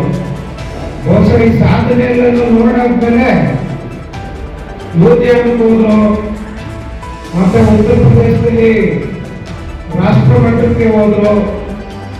ಬಹುಶಃ ನಾವು ನೀವೆಲ್ಲರೂ ಇದನ್ನು ಯೋಚನೆ ಮಾಡಿರಲಿಲ್ಲ.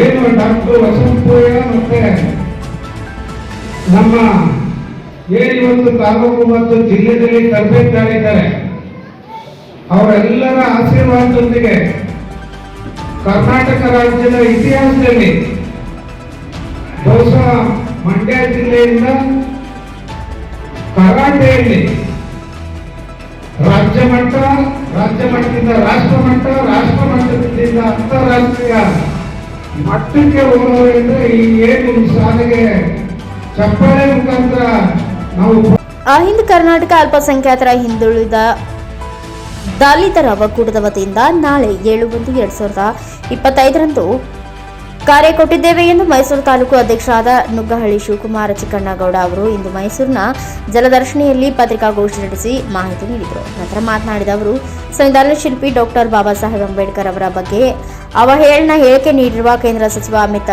ಶಾ ಅವರು ತಮ್ಮ ಹೇಳಿಕೆಯನ್ನ ವಾಪಸ್ ತೆಗೆದುಕೊಳ್ಳಬೇಕು, ಇಲ್ಲವಾದರೆ ರಾಜೀನಾಮೆ ನೀಡಿ, ರಾಜೀನಾಮೆ ನೀಡದೆ ಹೋದರೆ ಮುಂದಿನ ದಿನಗಳಲ್ಲಿ ರಾಜ್ಯದಿಂದ ದೆಹಲಿ ಚಲೋವನ್ನು ಆರಂಭಿಸಬೇಕಾಗುತ್ತದೆ ಎಂದು ತಿಳಿಸಿದರು. ಇದೇ ಸಂದರ್ಭದಲ್ಲಿ ಜಯಪುರ ಬ್ಲಾಕ್ ಅಧ್ಯಕ್ಷರಾದ ರಾಮು, ದೊಡ್ಡ ಮಾರಗೌಡನಹಳ್ಳಿ, ಉಪಾಧ್ಯಕ್ಷರಾದ ಉಮೇಶ್ ಇಲವಳ್ಳೆ, ಹೋಬಳಿ ಸಂಘಟನಾ ಕಾರ್ಯದರ್ಶಿ ಸುರೇಶ್, ಜಯಮ್ಮ, ನಾಗಣ್ಣ, ಸಿದ್ದರಾಜು ಹಾಜರಿದ್ದರು.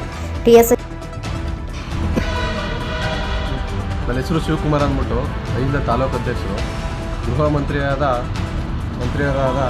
ಅಮಿತ್ ಶಾ ರವರು ಸಂವಿಧಾನ ಶಿಲ್ಪಿ ಡಾಕ್ಟರ್ BR ಅಂಬೇಡ್ಕರ್ ಅವರ ಬಗ್ಗೆ ಹೇಳಿಕೆಯನ್ನು ಕೂಡಲೇ ಹಿಂತೆಗೆದುಕೊಳ್ಳಬೇಕು, ಇಲ್ಲವಾದಲ್ಲಿ ರಾಜೀನಾಮೆ ನೀಡಬೇಕು. ನೀಡದೆ ಹೋದರೆ ರಾಜ್ಯಾದ್ಯಂತ ನಾವು ಅಹಿಂದ ಸಂಘಟನೆ ವತಿಯಿಂದ ದೆಹಲಿ ಚಲೋ ಆರಂಭಿಸಿಕೊಳ್ಳೋಣ. ಈಗ ನಾಳೆ ತಾವು ಸ್ಟ್ರೈಕ್ ಮಾಡ್ತಾ ಇದ್ದೀರಾ ಸರ್, ಎಷ್ಟು ಜನ ಸೇರ್ಬೋದಂತ ತಾವು ತಾಲೂಕು ಅಧ್ಯಕ್ಷರಾಗಿದ್ದೀರಾ? ಯಾವ ರೀತಿ ಜನ ಸೇರಿಸಿ ಯಾವ ರೀತಿ ಕಾರ್ಯಕ್ರಮ ನಡೀಬೇಕು ಅಂತ ಏನಾದ್ರು ಆಯೋಜನೆ ಮಾಡ್ಕೊಂಡಿದ್ದೀರಾ ಏನಾದ್ರು? ಹೌದು ಸರ್, ತುಂಬ ಜನ ಅಂತಂದರೆ ಲಕ್ಷಾನುಗಟ್ಟಲೆ ಜನರಿಂದ ಸೇರಿ ನಾವು ಬಂದ್ ಮಾಡೋಕ್ಕೆ ಸಿದ್ಧವಾಗಿದ್ದೀವಿ ಸರ್. ಯಾರ್ಯಾರು ಬರ್ಬೋದು ಸರ್ ನಿಮ್ಮ ಈ ಪ್ರತಿಭಟನೆ ಸಮಯದಲ್ಲಿ? ಯಾರು ಬರ್ತಾ ಇದ್ದಾರಾ ಲೀಡ್ ಮುಖಂಡರುಗಳು? ಹೌದು ಸರ್, ಎಲ್ಲ ಯಾರ್ಯಾರು ಬರ್ತಾ ಇದ್ದೀರಾ ಸರ್? ರಾಜ್ಯಾದ್ಯಂತ ಗೌರವಾಧ್ಯಕ್ಷರು ಸ್ವಾಮಿಗೌಡರು ಮತ್ತು ಜಿಲ್ಲಾಧ್ಯಕ್ಷರಾದಂಥ ಸ್ವಾಮಿಗೌಡರು ಅವರು ಬರ್ತಾ ಇದ್ದಾರೆ. ಎಲ್ಲ ನಮ್ಮ ಅಹಿಂದ ಒಕ್ಕೂಟದ ಯಾರೇ ಇರಲಿ ಎಲ್ಲ ಪೂರ ಬರ್ತಾ ಇದ್ದೀವಿ ಸರ್ ಒಗ್ಗೂಟಾಗಿ. ನಾಳೆ ನಡೆಯುವ ನಮ್ಮ ಅಹಿಂದ ಸಂಘಟನೆ ಪ್ರತಿಭಟನೆಯಲ್ಲಿ ಎಲ್ಲ ಜಿಲ್ಲೆಯ ಅಧ್ಯಕ್ಷರು, ಸದಸ್ಯರು ಹಾಗೂ ಕಾರ್ಯಕರ್ತರು ಅತಿ ಹೆಚ್ಚಿನ ಸಂಖ್ಯೆಯಲ್ಲಿ ಭಾಗವಹಿಸಬೇಕೆಂದು ಕೇಳಿಕೊಳ್ಳುತ್ತಿದ್ದೇನೆ. ರೈಲ್ವೆ ಇಲಾಖೆಗೆ ಭೂ ಸ್ವಾಧೀನ, ರೈತರ ಆಕ್ರೋಶ. ಹೌದು, ಫಲವತ್ತಾದ ರೈತರ ಭೂಮಿಯ ವಶಪಡಿಸಿಕೊಳ್ಳಲು ಸಜ್ಜಾದ ಸರ್ಕಾರ ರೈಲ್ವೆ ಇಲಾಖೆಯ ಟರ್ಮಿನಲ್ 1 ಮಾಡುವ ಉದ್ದೇಶಕ್ಕೆ ಭೂ ಸ್ವಾಧೀನ ಪ್ರಕ್ರಿಯೆ ನಡೆದಿದೆ. ಸುಮಾರು 1,000ಕ್ಕೂ ಅಧಿಕ ಎಕರೆ ಭೂಮಿಯನ್ನ ವಶಪಡಿಸಿಕೊಳ್ಳಲು ತಯಾರಿಯನ್ನ ನಡೆಸಿದೆ. ಬೊಳ್ಳಹಳ್ಳಿ, ಆವುತಿ, ವೆಂಕಟಗಿರಿಕೋಟೆ, ಬಿಜ್ವಾರ ಮುಂತಾದ ಗ್ರಾಮಗಳಲ್ಲಿರುವ ರೈತರ ಸಾಗುವಳಿ ಭೂಮಿ ಸ್ವಾಧೀನಕ್ಕೆ ನೇಲೆ ನಕಾಶೆಯನ್ನ ತಯಾರು ಮಾಡಿದೆ. ಭೂ ಸ್ವಾಧೀನ ಮಾಡಲು ತಯಾರಿ ನಡೆಸಿರುವ ಸರ್ಕಾರದ ವಿರುದ್ಧ ರೈತಾಪಿ ವರ್ಗ ಈಗ ತಿರುಗಿ ಬಿದ್ದಿದೆ. ಯಾವುದೇ ಕಾರಣಕ್ಕೂ 1 ಇಂಚು ಭೂಮಿಯನ್ನ ಬಿಡೋ ಮಾತೇ ಇಲ್ಲ. ಭೂಮಿ ಉಳಿವಿಗಾಗಿ ಸರ್ಕಾರದ ವಿರುದ್ಧ ಉಗ್ರವಾದ ಹೋರಾಟ ಮಾಡೋ ಎಚ್ಚರಿಕೆಯನ್ನ ನೀಡಿದ್ದಾರೆ. ನಮ್ಮ ಭೂಮಿ ನಮ್ಮ ಹಕ್ಕು, ನಮ್ಮ ಭೂಮಿಗಾಗಿ ನಮ್ಮ ಉಳಿವಿಗಾಗಿ ಹೋರಾಟ. ರೈತ ಹೋರಾಟಕ್ಕೆ ಸಾಥ್ ನೀಡಲಿದ್ದಾರೆ ಮಂಜುನಾಥ್ ಮಹಾರಾಜ್ ಗುರುಗಳು ಹಾಗೂ ಗ್ರಾಮ ಪಂಚಾಯಿತಿ ಸದಸ್ಯರು. ಸುತ್ತಮುತ್ತಲ ಗ್ರಾಮಸ್ಥರಿಂದ ಸರ್ಕಾರದ ವಿರುದ್ಧ ಹೋರಾಡಲು ಪೂರ್ವಭಾವಿ ಸಭೆಯನ್ನ ನಡೆಸಲಾಯಿತು. ಬುಳ್ಳಹಳ್ಳಿ ಗ್ರಾಮದಲ್ಲಿ ನಡೆದ ಭೂ ಸ್ವಾಧೀನ ವಿರೋಧಿಸಲು ಪೂರ್ವಭಾವಿ ಸಭೆ ಕೂಡ ನಡೆಯಿತು.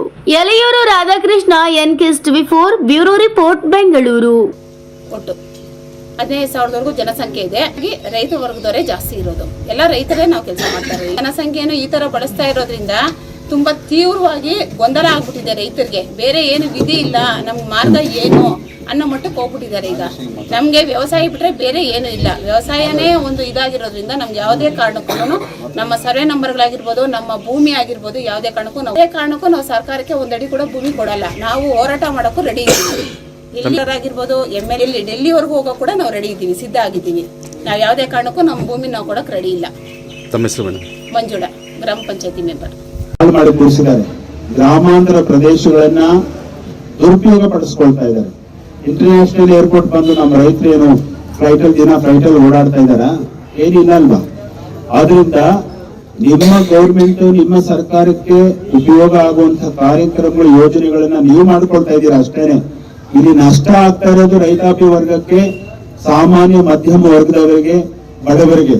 ಅದರ ಬಗ್ಗೆ ಏನಾದ್ರು ಅನುಕಂಪ ಇದೆಯಾ? ಅದರ ರಿಲೇಟೆಡ್ ಏನಾದ್ರು ಪ್ರಾಜೆಕ್ಟ್ ನೀವು ಹಾಕೊಳ್ತಾ ಇದ್ದೀರಾ ಅನ್ನೋದು ನಮ್ಮ ಪ್ರಶ್ನೆ. ಹೋರಾಟ ಯಾವತ್ತೂ ಇದ್ದೇ ಇರುತ್ತೆ, ಒಂದ್ಸಲ ಮಾತಾಡಿ ಬಿಟ್ಕೊಡೋದಿಲ್ಲ. ಇದು ನಾನು ಹೇಳ್ತಾ ಇದ್ದೀನಲ್ಲ ಆರಂಭ ಅಂತ ಹೇಳಿ. ಯಾವ ಕಾರಣಕ್ಕೂ ರೈತಾಪಿ ವರ್ಗದ ಭೂಮಿಗಳನ್ನ ಬಿಟ್ಕೊಡೋ ಪ್ರಶ್ನೆನೇ ಇಲ್ಲ.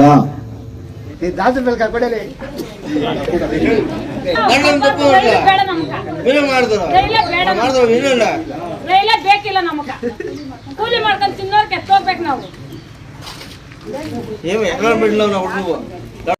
ಎಲ್ಲಿಯವರೆಗೂ ಹೋರಾಟ ಬೆಕ್ಕೆ ಬೆಕ್ಕು ಬೆಕ್ಕೆ ಬೆಕ್ಕು ಕಾನೂನಂತೆ ಕಾನೂನು ಕಾನೂನಂತೆ ಕಾನೂನು ಧಿಕ್ಕಾರ ಧಿಕ್ಕಾರ ಧಿಕ್ಕಾರ ಧಿಕ್ಕಾರ ಅದ್ದೂರಿಯಾಗಿ ನಡೆದ ಅಂತ್ಯ ಸುಬ್ರಹ್ಮಣ್ಯೇಶ್ವರ ಬ್ರಹ್ಮರಥೋತ್ಸವ. ಹೌದು, ಪಾವಗಡ ತಾಲೂಕಿನ ಪ್ರಸಿದ್ಧ ಧಾರ್ಮಿಕ ಕ್ಷೇತ್ರದ ತಾಣವಾಗಿರುವ ನಾಗಲಮಡಿಕೆಯ ಶ್ರೀ ಅಂತ್ಯ ಸುಬ್ರಹ್ಮಣ್ಯೇಶ್ವರ ಸ್ವಾಮಿಯ ಜಾತ್ರಾ ಮಹೋತ್ಸವ ಭಾನುವಾರ ಸಾವಿರಾರು ಸಂಖ್ಯೆಯ ಭಕ್ತರ ಸಾರಥ್ಯದಲ್ಲಿ ನಡೆಯಿತು. ಅಂತ್ಯ ಸುಬ್ರಹ್ಮಣ್ಯೇಶ್ವರ ಸ್ವಾಮಿ ದರ್ಶನ ಪಡೆದು ಹರಕೆ ತೀರಿಸುವ ಮೂಲಕ ಯಶಸ್ವಿಯಾಗಿ ನೆರವೇರಿತು. ಮಧ್ಯಾಹ್ನ 12:30ಕ್ಕೆ ಬ್ರಹ್ಮರಥೋತ್ಸವ ನಡೆಯಿತು.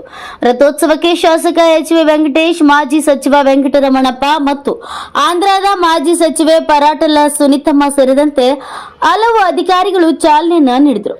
ಎನ್ಐ ಜಾತ್ರಾ ಮಹೋತ್ಸವಕ್ಕೆ ಕರ್ನಾಟಕ, ಆಂಧ್ರಪ್ರದೇಶ, ತೆಲಂಗಾಣ ಸೇರಿದಂತೆ ವಿವಿಧ ರಾಜ್ಯಗಳಿಂದ ಆಗಮಿಸಿದ ಸಾವಿರಾರು ಭಕ್ತರು ಅಂತ್ಯ ಸುಬ್ರಹ್ಮಣ್ಯೇಶ್ವರ ಸ್ವಾಮಿಯ ದರ್ಶನವನ್ನು ಪಡೆದು ಪುನೀತರಾದರು. ದೇವಸ್ಥಾನದಲ್ಲಿ ಬೆಳಗಿನ 5 ಗಂಟೆಯಲ್ಲಿ ಅಭಿಷೇಕ, ಮಂಗಳಾರತಿ, ಹೋಮ, ಹವನ ಮುಂತಾದ ಧಾರ್ಮಿಕ ಕಾರ್ಯಕ್ರಮಗಳನ್ನು ಪ್ರಧಾನ ಅರ್ಚಕ ಪಿ. ಬದ್ರಿನಾಥ್ ಅವರ ನೇತೃತ್ವದಲ್ಲಿ ನೆರವೇರಿಸಲಾಯಿತು. ಇನ್ನು ಮೂಲ ಸೌಕರ್ಯವಿಲ್ಲದೆ, ಸ್ವಚ್ಛತೆ ಇಲ್ಲದೆ ಭಕ್ತರಿಗೆ ಅಸಮಾಧಾನ ಉಂಟಾಯಿತು. ದೇವಾಲಯಕ್ಕೆ ಲಕ್ಷಾಂತರ ರೂಪಾಯಿ ಆದಾಯವಿದ್ದು ಸೌಕರ್ಯ ಒದಗಿಸುವಲ್ಲಿ ಮುಜರಾಯಿ ಇಲಾಖೆ ವಿಫಲವಾಗಿದೆ. ವರ್ಷಕ್ಕೆ 30 ಲಕ್ಷ ರು ಹುಂಡಿ ಹಣ ಸಿಗ್ತದೆ. ದಾನಿಗಳು ಸಹ ಇದ್ದಾರೆ, ಆದರೆ ಹಣ ಇಲಾಖೆಗಳ ಖಜಾನೆ ಸೇರ್ತಿದೆ. ದೇವಸ್ಥಾನದ ಅಭಿವೃದ್ಧಿ ಶೂನ್ಯ ಎಂದು ಭಕ್ತರು ಅಸಮಾಧಾನವನ್ನ ವ್ಯಕ್ತಪಡಿಸಿದರು.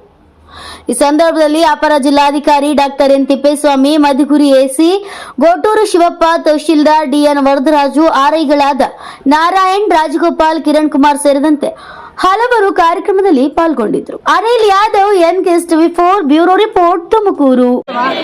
ಭಕ್ತಾದಿಗಳಿಗೆ ಏನು ಸುಬ್ರಹ್ಮಣ್ಯ ಸ್ವಾಮಿ ನಮ್ಮ ರಾಜ್ಯದ ಜನತೆಗೆ, ತಾಲೂಕಿನ ಜನತೆಗೆ ಒಳ್ಳೇದು ಮಾಡಿ ಸುಬ್ರಹ್ಮಣ್ಯ ಸ್ವಾಮಿ ಇವತ್ತೇನು ನಮ್ಮ ಪಾವಗಡದಲ್ಲಿ ವಿಶೇಷವಾದಂಥ ಜಾತ್ರೆ ಇದೆ.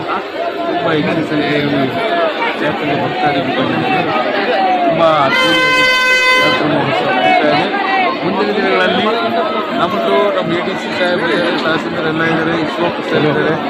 ಮುಂದಿನ ದಿನಗಳಲ್ಲಿ ನೆಕ್ಸ್ಟ್ ಇಯರ್ ಈ ಜಾತ್ರೆ ಕಳ್ಕೊಂಡು ಇದನ್ನು ಒಂದು ಹಂತಕ್ಕೆ ಹೊಸ ದೇವಸ್ಥಾನ ನಿರ್ಮಾಣ ಮಾಡಲಿಕ್ಕೆ ಪ್ರಾಮಾಣಿಕವಾಗಿ ಪ್ರಯತ್ನ ಮಾಡ್ತಿದ್ವಿ. ಅದು ಮುಂದಿನ ದಿನಗಳಲ್ಲಿ ಯಶಸ್ವಿಯಾಗಲಿ ಅಂತ ಆ ದೇವರು ನಮ್ಮ ಮೇಲೆ ಆಶೀರ್ವಾದ ಇಟ್ಟು ಮಾಡೋ ಒಂದು ಶಕ್ತಿ ನೀಡಲಿ ಅಂತ ಸರ್. ಪ್ರತಿ ವರ್ಷ ಭಕ್ತಾದಿಗಳು ಹೆಚ್ಚಾಗ್ತಾನೆ ಬರ್ತಾ ಇದ್ದಾರೆ. ಬರುವಂಥ ಭಕ್ತಾದಿಗಳಿಗೆ ಯಾವ ರೀತಿ ಕ್ರಮ ತಗೊಂಡಿದ್ದಾರೆ ಅಂತ ಅಧಿಕಾರಿಗಳು ತಿಳಿಸಿದ್ದಾರೆ. ಹೇಳಿದಲ್ಲ, ಎಲ್ಲ ರೀತಿ ನಮ್ಮ ಪೊಲೀಸ್ ಸಿಬ್ಬಂದಿ ಎಲ್ಲ ಥರನೂ ಬಂದೋಬಸ್ತ್ ಮಾಡಿದ್ದಾರೆ. ತಹಸೀಲ್ದಾರ್ DC ಅವರು, ADC ಅವರು ಕ್ರಮವನ್ನು ತೆಕ್ಕೊಂಡಿದ್ದಾರೆ. ಏನು ಸಮಸ್ಯೆ ಇಲ್ಲದೆ ಜಾತ್ರೆ ನಡೆಯುತ್ತೆ. ಮುಂದಿನ ದಿನಗಳಲ್ಲಿ ನಮ್ಮ ಕುಕ್ಕೆ ಘಾಟಿ ಸುಬ್ರಹ್ಮಣ್ಯ ದೇವಸ್ಥಾನಕ್ಕಿಂತ ಹೆಚ್ಚಿನ ಅಭಿವೃದ್ಧಿ ಮಾಡ್ತೀವಿ ಅಂತ ಈ ಸಂದರ್ಭ. ಸರ್, ಸ್ವಲ್ಪ ಇಲ್ಲಿ ಸ್ವಚ್ಛತೆ ಸಮಸ್ಯೆನೂ ಇದೆ ಅಂತ ಮುಂದೆ ಹೊಸ ದೇವಸ್ಥಾನ ನಿರ್ಮಾಣ ಆದರೆ ಎಲ್ಲ ನೀಟಾಗಿ ಆಗುತ್ತೆ. ಮಾಧ್ಯಮ ಮಹಾ ಒಕ್ಕೂಟದ ವತಿಯಿಂದ ಭದ್ರಾ ಮೇಲ್ದಂಡೆ ಯೋಜನೆ ವಿಳಂಬ ಕುರಿತು ವಿಚಾರ ಸಂಕಿರಣ. ಭದ್ರಾ ಮೇಲ್ದಂಡೆ ಯೋಜನೆ ಜಾರಿಗೆ ಜನಪ್ರತಿನಿಧಿಗಳು ಇಚ್ಛಾಶಕ್ತಿ ತೋರಬೇಕಿದೆ. ಪತ್ರಕರ್ತ ಚಳ್ಳಕೆರೆ ಬಸವರಾಜ್ ಅಭಿಮತ. ಭದ್ರಾ ಮೇಲ್ದಂಡೆ ಯೋಜನೆ ಹೋರಾಟಗಳು 4 ದಶಕಗಳಿಂದ ನಡೆಯುತ್ತಿದ್ದು, ಜನಪ್ರತಿನಿಧಿಗಳ ರಾಜಕೀಯ ಇಚ್ಛಾಶಕ್ತಿ ಕೊರತೆಯಿಂದ ಯೋಜನೆಯು ವಿಳಂಬವಾಗಲು ಕಾರಣವಾಗುತ್ತಿದೆ ಎಂದು ಹಿರಿಯ ಪತ್ರಕರ್ತ ಹಾಗೂ ಸಾಮಾಜಿಕ ಹೋರಾಟಗಾರ ಚಳ್ಳಕೆರೆ ಬಸವರಾಜ್ ತಿಳಿಸಿದರು. ಅವರು ನಗರದ ಸರ್ಕಾರಿ ನೌಕರರ ಭವನದಲ್ಲಿ ಕರ್ನಾಟಕ ಮಾಧ್ಯಮ ಮಹಾ ಒಕ್ಕೂಟದ ವತಿಯಿಂದ ಹಮ್ಮಿಕೊಂಡಿದ್ದ ಭದ್ರಾ ಮೇಲ್ದಂಡೆ ಯೋಜನೆ ವಿಳಂಬ ಕುರಿತು ವಿಚಾರ ಸಂಕಿರಣ ಹಾಗೂ 2025ರ ಕ್ಯಾಲೆಂಡರ್ ಬಿಡುಗಡೆ ಕಾರ್ಯಕ್ರಮದಲ್ಲಿ ಉಪನ್ಯಾಸ ನೀಡಿದ ಅವರು, ಭದ್ರಾ ಮೇಲ್ದಂಡೆ ಯೋಜನೆ ಮಧ್ಯ ಕರ್ನಾಟಕದ ಜಿಲ್ಲೆಗಳ ಅಭಿವೃದ್ಧಿ ದೃಷ್ಟಿಯಿಂದ ಅವಶ್ಯವಾಗಿದ್ದು, ಜನಪ್ರತಿನಿಧಿಗಳು ಯೋಜನೆ ವೇಗಕ್ಕೆ ಮನಸ್ಸು ಮಾಡಬೇಕಿದೆ. ಹಲವಾರು ಹೋರಾಟಗಳ ಫಲವಾಗಿ ಮೊದಲ ಬಾರಿಗೆ SM ಕೃಷ್ಣ ಸರ್ಕಾರ ಯೋಜನೆಗೆ ಅನುಮೋದನೆ ನೀಡಿತು. ನಂತರ ಬಂದ ಸರ್ಕಾರಗಳು ಹಂತ ಹಂತವಾಗಿ ಬಜೆಟ್ನಲ್ಲಿ ಹಣವನ್ನು ಮೀಸಲಿರಿಸುತ್ತಾ ಬಂದಿವೆ. ಕೇಂದ್ರ ಸರ್ಕಾರ 2023-24 ಬಜೆಟ್ ಅಧಿವೇಶನದಲ್ಲಿ ಭದ್ರಾ ಮೇಲ್ದಂಡೆ ಯೋಜನೆಯನ್ನು ರಾಷ್ಟ್ರೀಯ ಯೋಜನೆಯನ್ನಾಗಿ ಘೋಷಣೆ ಮಾಡಿ 5,300 ಕೋಟಿ ನೀಡುವುದಾಗಿ ಭರವಸೆ ನೀಡಿದರು. ಆದರೆ ಇದುವರೆಗೂ ಹಣ ಬಿಡುಗಡೆಗೊಳಿಸಿಲ್ಲ. ಆದ ಕಾರಣ ಕಾಮಗಾರಿಯು ಮಂದಗತಿಯಲ್ಲಿ ಸಾಗುತ್ತಿದೆ. ಕೂಡಲೇ ಅನುದಾನ ಬಿಡುಗಡೆಗೊಳಿಸಬೇಕು ಎಂದು ಆಗ್ರಹಿಸಿದರು. ಕಾರ್ಯಕ್ರಮವನ್ನು ಉದ್ಘಾಟಿಸಿ ಶಾಸಕ ಟಿ ರಘುಮೂರ್ತಿ ಮಾತನಾಡಿ, ಭದ್ರಾ ಮೇಲ್ದಂಡೆ ಯೋಜನೆ ಬಯಲು ಸೀಮೆ ಜನರ ಬಹುದಿನಗಳ ಕನಸಾಗಿದ್ದು, ಈಗಾಗಲೇ ಯೋಜನೆಗೆ 13,280 ಕೋಟಿ ವೆಚ್ಚವಾಗಿದ್ದು, ಚಳ್ಳಕೆರೆಯ 51 ಕೆರೆಗಳಿಗೆ ಈ ಯೋಜನೆಯಿಂದ ನೀರು ತುಂಬಿಸಲಾಗುವುದು. ರಾಜ್ಯದ ತುಮಕೂರು, ಚಿಕ್ಕಮಗಳೂರು, ಚಿತ್ರದುರ್ಗ, ದಾವಣಗೆರೆ ಜಿಲ್ಲೆಗಳಿಗೆ ವರದಾನವಾಗಲಿದ್ದು, ಚಿತ್ರದುರ್ಗ ಜಿಲ್ಲೆಯ 6 ತಾಲೂಕುಗಳಿಗೆ ಈ ಯೋಜನೆ ಲಾಭ ದೊರೆಯುತ್ತದೆ ಎಂದರು. ಈ ಸಂದರ್ಭದಲ್ಲಿ ಕರ್ನಾಟಕ ಮಾಧ್ಯಮ ಮಹಾ ಒಕ್ಕೂಟದ ರಾಜ್ಯಾಧ್ಯಕ್ಷ ಶಿವಕುಮಾರ್, ಪ್ರಧಾನ ಕಾರ್ಯದರ್ಶಿ ಡಿ ಈಶ್ವರಪ್ಪ, ಜಿಲ್ಲಾಧ್ಯಕ್ಷ ಕರುನಾಡ ಜಿಯಾವುಲ್ಲಾ, ಸಿಟಿ ವೀರೇಶ್, ತಾಲೂಕು ಅಧ್ಯಕ್ಷ ಪಿ ಗಂಗಾಧರ್, ಎಚ್ ಲಕ್ಷ್ಮಣ್, ನಿರ್ಮಲ ನಗರಸಭೆ ಸದಸ್ಯೆ ಎಂಜೆ ರಾಘವೇಂದ್ರ, ಬಶೀರ್ ಹಯಾತ್, ಅನೇಕ ಪತ್ರಕರ್ತರು ಉಪಸ್ಥಿತರಿದ್ದರು. ಮೌನೇಶ್ ಆಚಾರ್, ಎನ್ಕೆಎಸ್ ಟಿವಿ4 ನ್ಯೂಸ್, ಚಳ್ಳಕೆರೆ. 2025 ಸುಮಾರು 5,57,000 ಎಕರೆ ನೀರಾವರಿ ಸೇರಿರ್ತಕ್ಕಂಥದ್ದು. ಅದರ ಜೊತೆಗೆ 367 ಕೆರೆಗಳು ತುಂಬಂತು. 367 ಕೆರೆಗಳು ತುಂಬಂತ ಕೆಲಸ ಅದು ಪೂರ್ಣ ಅಲ್ಲ, 50% ಮಳೆ ಬಂದಂತ ಸಂದರ್ಭದಲ್ಲಿ 50% ನೀರನ್ನ 367 ಕೆರೆಗಳು ತುಂಬೋದು. 2,25,000 ಹೆಕ್ಟೇರ್, 5,57,000 ಎಕರೆ ನೀರಾವರಿ ಪ್ರದೇಶ ಇರ್ತಕ್ಕಂಥದ್ದು. ಅದಕ್ಕೆ ಪೂರ್ವಕವಾಗಿ ನಮ್ಮ ಚಳ್ಳಕೆರೆಗೆ ಸಂಬಂಧಿಸಿದಂತೆ 51 ಕೆರೆ ನೀರು ತುಂಬುವಂಥದ್ದು. ಸುಮಾರು 13,000 ಹೆಕ್ಟೇರ್ ನಮಗೆ ಅದರಲ್ಲಿ ನೀರಾವರಿ ಪ್ರದೇಶ ಇರ್ತದೆ. ಸುಮಾರು 35,000 ಎಕರೆ ನಾವು ನೀರಾವರಿ ಪ್ರದೇಶ ಮಾಡಬೇಕಾಗಿದೆ. ಹಾಗಾಗಿ 2013 ನಂತರ ಈ ಸರ್ಕಾರ ಬಂತು, ನಾನು ಶಾಸಕನಾದ್ಮೇಲೆ 9 ಕೆರೆಯನ್ನ ಇದ್ದಿರ್ತದೆ, 51 ಕೆರೆಗೆ ಮಾಡಿರ್ತಕ್ಕಂಥದ್ದು. ಅದು ಇದರಲ್ಲಿ ಸೇರಿರ್ತದೆ. ಬಸವರಾಜ್ ಅವರು ಹೇಳಿದಂತೆ ಬಹುಶಃ ಸರ್ಕಾರಗಳು ಯಾವುದೇ ಇದ್ದದ್ದು ಕೂಡ ಅದು ಪ್ರೋಗ್ರೆಸ್ ಆಗುತ್ತಾ ಇದೆ, ಆದರೆ ಬಹಳಷ್ಟು ನಿಧಾನಗತಿಯಲ್ಲಿ ಆಗ್ತಾ ಇದೆ. ಬಹುಶಃ ಈಗ 22,000 ಕೋಟಿಗೆ ಇದುವರೆಗೂ ಕೂಡ ಆರ್ಥಿಕ ವೆಚ್ಚ ಸುಮಾರು 10,150 ಕೋಟಿ ಅಷ್ಟು ಈಗ ಬರೀ ನಮ್ಮ ರಾಜ್ಯ ಸರ್ಕಾರದಿಂದ, ಸ್ಟೇಟ್ ಗೌರ್ಮೆಂಟ್ ಇಂದ ಖರ್ಚಾಗಿರ್ತದೆ. 22,000 ಕೋಟಿನಲ್ಲಿ ಅವರು ಕೇಂದ್ರ ಸರ್ಕಾರ, ನಿಮ್ಗೆ ಗೊತ್ತಿದೆ, ಅವರು ಬಸವರಾಜ 23-24 ದಶಕಗಳ ಹೋರಾಟ. ಇದರ ಫಸ್ಟು ಏನಾದರೂ ಇದಕ್ಕೊಂದು ಲಿಂಕ್ ಸಿಕ್ಕಿದ್ದೇನೆ ಅಂತ ಹೇಳಿದ್ರೆ, ಇದಕ್ಕೆ ಸರ್ಕಾರದಲ್ಲಿ ಎಸ್ ಎಂ ಕೃಷ್ಣ ಸರ್ಕಾರ ಇದ್ದಾಗ ಅವರು ಆಡಳಿತಾತ್ಮಕ ಮಂಜೂರಾತಿ ಕೊಟ್ಟರು ಭದ್ರಾ ಮೇಲ್ದಂಡೆ ಯೋಜನೆ. ಅದಾದ ನಂತರ ಎಚ್ ಡಿ ಕುಮಾರಸ್ವಾಮಿ ಅವರು ಬಂದರು. ಕುಮಾರಸ್ವಾಮಿ ಮುಖ್ಯಮಂತ್ರಿ ಆದಾಗ ಸಚಿವ ಸಂಪುಟದಲ್ಲಿ ಒಪ್ಪಿಗೆ ಪಡ್ಕೊಂಡು ಅವರು ಚಿತ್ರದುರ್ಗ ಕಾಲಿಟ್ರು. ಅದು ದೊಡ್ಡ ಹೋರಾಟ ಆ ಟೈಮಲ್ಲಿ ಕಾಲಿಟ್ರು. ಅದಾದ ನಂತರ ಯಡಿಯೂರಪ್ಪನವರು ಬಂದರು. ಆದರೆ ಈಗ ಎಲ್ಲಿಗೆ ಬಂದು ನಿಂತಿದೆ ಅನ್ನೋದ್ರ ಬಗ್ಗೆ ಬಹಳ ಇಂಪಾರ್ಟೆಂಟ್. ನಮ್ಮಲ್ಲಿ ಇರ್ಬೋದಂತ ಬಹುತೇಕ ಚುನಾಯಿತ ಪ್ರತಿನಿಧಿಗಳು, ತಾವು ದಯವಿಟ್ಟು ತಪ್ಪಿರಬೇಡಿ, ಬಹುತೇಕ ಚುನಾಯಿತ ಪ್ರತಿನಿಧಿಗಳು ಭದ್ರಾ ಮೇಲ್ದಂಡೆ ಯೋಜನೆಗೆ ಸಂಬಂಧಪಟ್ಟಂಗೆ ಭದ್ರಾದಲ್ಲಿ ನಡೀತಿರುವ ಕಾರ್ಯಕ್ರಮಗಳನ್ನು ಮಾತ್ರ ವೀಕ್ಷಣೆ ಮಾಡಿ ಫೋಟೋ ತೆಗೆಸ್ಕೊಂಡು ಬಂದು ಹೇಳಿಕೆಯನ್ನ ಕೊಡ್ತಾರೆ. ಈಗ ಇಷ್ಟೇ ದಿನದಲ್ಲಿಗೆ ನೀರು ಬಂದ್ಬಿಡುತ್ತೆ, ಅಷ್ಟರಲ್ಲಿ ನೀರು ಬರುತ್ತೆ. ಅಂದ್ರೆ ಮೊದಲು ಎಲ್ಲಿಂದ ನೀರು ಸ್ಟಾರ್ಟ್ ಆಗುತ್ತೆ ಅನ್ನೋದ್ರ ಬಗ್ಗೆ ಒಂದು ಕ್ಲಾರಿಟಿ ಇರಬೇಕಾಗಿರೋದು, ಮತ್ತು ಅದು ಕಷ್ಟ ಆಗ್ತದೆ. ನಮಗೆ ಬರಬೇಕಾಗಿರೋದು ಮೊದಲಿದ್ದು 21 TMC. ಬಹುಶಃ ನಾವು ಬಹಳ ಸಿಂಪಲ್ ಆಗಿ ಹೇಳೋದಾದ್ರೆ 21 TMC ನೀರು ಅಂತ ಹೇಳಿದ್ರೆ 1 TMC ನೀರು 12,000 to 14,000 ಎಕರೆಗೆ ನೀರಾಗುತ್ತೆ. ಅಂದ್ರೆ ಒಂದು ಬೆಳೆ ಅಂದ್ರೆ ಲೆಕ್ಕ 21 TMC. ಅಂದ್ರೆ ಅವಾಗಿದ್ದು ಎ ಮತ್ತು ಬಿ ಸ್ಕೀಮ್ ಅಂತ ಇತ್ತು. ಬಿ ಸ್ಕೀಮ್ ಅಲ್ಲಿ ನಮ್ಗೆ ಎಷ್ಟು ಜಾಸ್ತಿ ನೀರು ಸಿಗೋದಿದ್ರಲ್ಲ ಲಭ್ಯ ಇತ್ತು, ಅದು ಹೋಗಿ ಕಟ್ ಮಾಡಿದ್ಮೇಲೆ ನಮಗೆ ಟೋಟಲ್ ಇರೋದು 29.90 TMC ನೀರು. ಅದರೊಳಗೆ 9 TMC ನೀರು ತುಂಬಿಕೊಳ್ಬಹುದು. ಇದಿಷ್ಟು ದಿನದ ಪ್ರಮುಖ ಸುದ್ದಿಗಳ ನ್ಯೂಸ್ ಬುಲೆಟಿನ್. ನಿರಂತರ ಸುದ್ದಿಗಳಿಗಾಗಿ ನೋಡ್ತಾ ಇರಿ ಎನ್ಕೆಎಸ್ ಟಿವಿ4. ಇದು ನಿರಂತರ ಕಾರ್ಯಪಡೆ.